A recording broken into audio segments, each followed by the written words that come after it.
Part 2 of the stock market and wages next on your Labor Minute.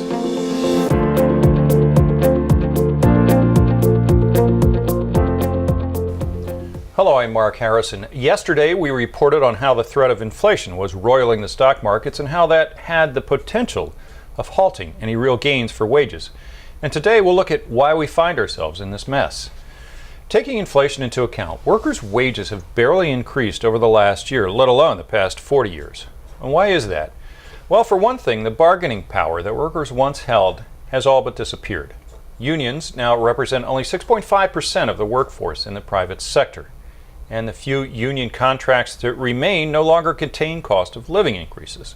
And those were automatic increases that were once tied to inflation to ensure workers' real purchasing powers remained unchanged.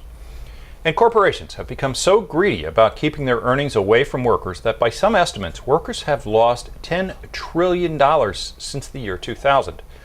So despite White House and congressional leaders' claims that the economy has really taken off, the growth of real wages is near zero, and the wage earners' share of the economy is near record low levels, yet profit margins are near record high levels.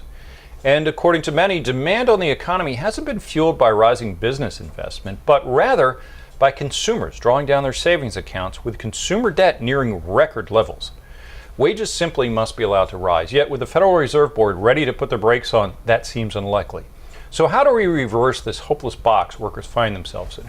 Well, raise minimum wages, that's for one. Strengthen workers' rights to organize and collectively bargain. And guarantee the basic needs of healthcare, education, worker training, childcare, and retirement security. And that's just the beginning. I'm Mark Harrison with your Labor Minute.